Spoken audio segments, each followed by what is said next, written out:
আল্লু অর্জুন গ্রেফতারের পর লাফিয়ে লাফিয়ে বাড়ছে পুষ্পা টুর আয়। পুষ্পা টু দ্য রোল এর প্রিমিয়ারের সময় এক মহিলার পদপিষ্ট হয়ে মৃত্যুর ঘটনায় সম্প্রতি আইনি ঝামেলায় জড়ান দক্ষিণী সুপারস্টার আল্লু অর্জুন।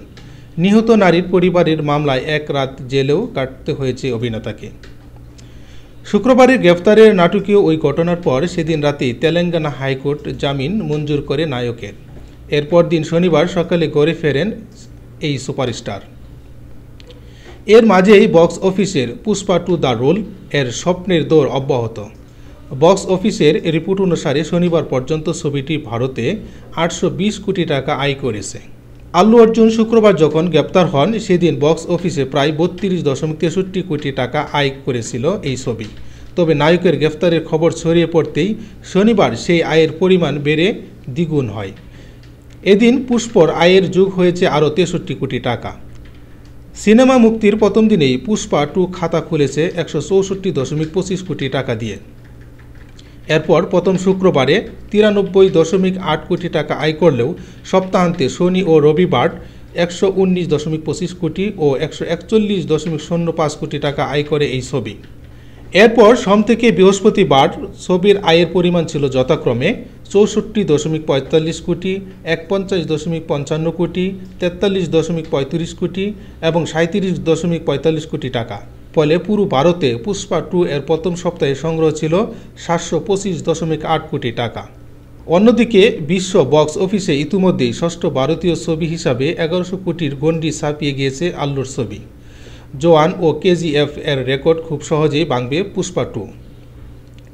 13 ডিসেম্বর হায়দ্রাবাদের Sandhya theatre Pushpa two the rule এর প্রিমিয়ারে এক ভক্তের মৃত্যুর ঘটনায় গত শুক্রবার দুপুরে বাড়ি থেকে গ্রেপ্তার করা হয় আল্লু অর্জুনকে। অনিচ্ছাকৃত খুনের চার্জে গ্রেপ্তার হন অভিনেতা। নিম্ন আদালত তার 14 দিনের বিচার বিভাগীয় হেফাজতেও মঞ্জুর করেছিল। তবে সন্ধ্যা নামতেই তেলেঙ্গানা হাইকোর্ট অভিনেতাকে অন্তর্বর্তীকালীন জামিনে মুক্তি দেয়।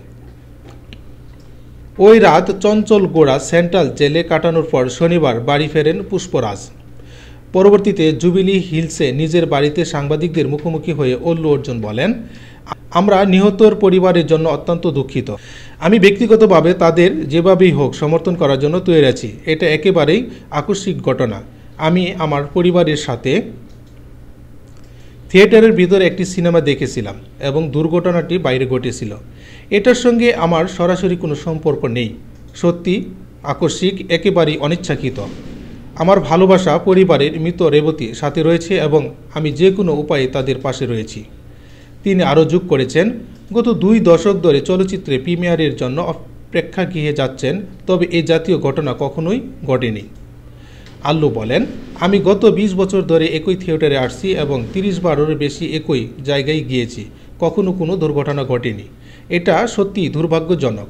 এটি একটি দুর্ঘটনা এবং যা ঘটেছে তার জন্য আমরা অত্যন্ত দুঃখিত। পুরো ঘটনাই ছিল নিয়ন্ত্রণের বাইরে।